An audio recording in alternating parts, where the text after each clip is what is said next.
Denim જીન્સના વેપારીને ઠગનાર દિલ્હીથી ઝડપાયો. આરોપીએ 4.30 કરોડના માલ ઉધારમાં લઈને પેમેન્ટ કર્યા વિના દુકાન, મોબાઈલ ફોન બંધ કરી દીધા હતા. સુરત શહેરની ઇકોસેલ ક્રાઇમ બ્રાન્ચ દ્વારા ડેનિમ જીન્સના કાપડના વેપારી સાથે 4.30 કરોડથી વધુની છેતરપિંડી આચરનાર એક ઠગને દિલ્હીથી ઝડપી પાડવામાં આવ્યો છે. આ આરોપીએ વેપારી પાસેથી કરોડોનો માલ ઉધારમાં મેળવીને પેમેન્ટ કર્યા વિના પોતાની દુકાન અને મોબાઈલ ફોન બંધ કરી દીધા હતા.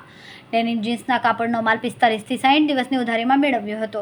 સુરતની ક્રાઇમ બ્રાન્ચમાં દાખલ થયેલી એક ફરિયાદમાં આરોપી શાહિદ અલી જાફરે ફરિયાદી ડેનિમના વેપારી શૈલેષ પટેલને લલચાવીને લોભામણી વાતો કરીને વિશ્વાસ કેળવ્યો હતો. તેણે વેપારી શિરસ્તા મુજબ સમયસર પેમેન્ટ ચૂકવી આપવાની ખાતરી કરી હતી. 29 નવેમ્બર 2016 થી 6 ઓક્ટોબર 2017 સુધીના સમયગાળામાં તેણે ફરિયાદી પાસેથી કુલ ₹4,35,32,527નો ડેનિમ જીન્સના કાપડનો માલ 45 થી 60 દિવસની ઉધારીમાં મેળવ્યો હતો. શરૂઆતમાં આરોપીએ થોડું પેમેન્ટ ચૂકવીને વેપારીનો વિશ્વાસ જાળવી રાખ્યો, પરંતુ બાદ તેણે પેમેન્ટની માંગણીઓ ટાળવાનું શરૂ કરી દીધું. બાકી પેમેન્ટ માટે દબાણ કર્યું ત્યારે શાહિદે પંજાબ નેશનલ બેંકના કુલ 40 ચેક આપ્યા હતા, જેની કિંમત ₹3,96,96,813 હતી. જો કે આ તમામ ચેક બિનઉપયોગી, બેલેન્સના અભાવ અને એકાઉન્ટ બંધ જેવા વિવિધ કારણોસર પરત ફર્યા. પોલીસ ધરપકડથી બચવા તે નાસ્તો ફરતો હતો. સુરત શહેર ઇકોસેલ ક્રાઇમ બ્રાન્ચે આ મામલાની ગંભીરતાને ધ્યાને લઈને તપાસ હાથ ધરી.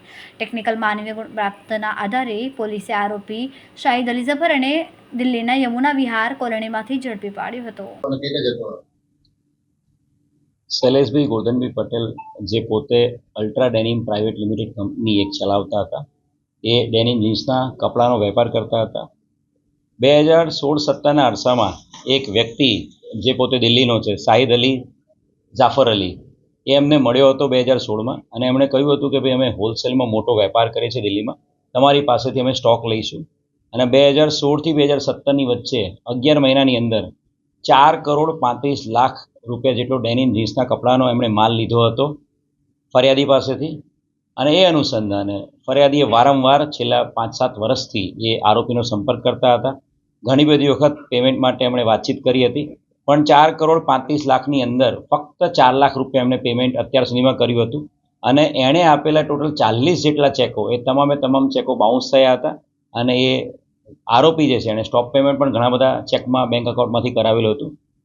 આ બાબતે ઇકોનોમિક ઓફેન્સીસ વિંગ ઇકોસેલમાં ફરિયાદ 2 મહિના પહેલાં મળેલી હતી, અને એના આધારે પોલીસ કમિશનર સાહેબની મંજૂરી આધારે આ બનાવની અંદર પ્રોપર ગુનો દાખલ કરવામાં આવ્યો છે, અને ગુનાની તપાસ ઇકોનોમિક ઓફેન્સીસ વિંગ હાલ કરી રહ્યું છે. આ ગુનામાં આરોપી બાબતે ટેકનિકલ અને હ્યુમન ઇન્ટેલિજન્સ આધારે વર્કઆઉટ કરવામાં આવ્યું હતું, અને ઇન્સ્પેક્ટર મહેન્દ્રસિંહ એની ચોક્કસ હકીકત આધારે ટેકનિકલ અને હ્યુમન ઇન્ટેલિજન્સ વર્કઆઉટ આધારે દિલ્હી ખાતેથી આ આરોપી શાહિદ અલી ઝફર અલીને પકડી પાડવામાં આવ્યો છે. એક સારી સફળતા ઇકોનોમિક ઓફેન્સીસ વિંગને મળી છે. આ જે ફરિયાદી છે શૈલેષભાઈ, એની સાથે જે છેલ્લા 8 વર્ષ પહેલાં જે આ ફ્રોડ થયું હતું, જેમાં એને ₹4,30,00,000 પેમેન્ટ બાકી છે, એના આરોપીને પકડી પાડવામાં મળી છે. આ આરોપીના 5 દિવસના રિમાન્ડ મેળવવામાં આવ્યા છે. આરોપીની સાથે એના પરિવારના સભ્યો, આ તમામના બેંક એકાઉન્ટની ડિટેલ્સ પણ હાલ મેળવવામાં આવી રહી છે. અને આરોપીએ જે આ માલ જે લીધો હતો, એ માલ કેટલા લોકોને, કયા વેપારીઓને આપેલો છે, એની અંદર એણે બોનાફાઇડ પરચેઝર છે ત્યાં કે મેલાફાઇડ પરચેઝર છે, જીએસટી વગર એણે બારોબાર માલ વેચી માર્યો, એ બાબતે ટોટલ રિમાન્ડ દરમિયાન તપાસ કરવામાં આવી રહી છે. અને જરૂર જણાશે ત્યારે અલગ અલગ ટીમો ફરીથી પાછી દિલ્હી મોકલીને આ જે FIR છે એની અંદર અન્ય કોઈ આરોપીઓના નામ ખુલે તેને પકડવામાં આવશે.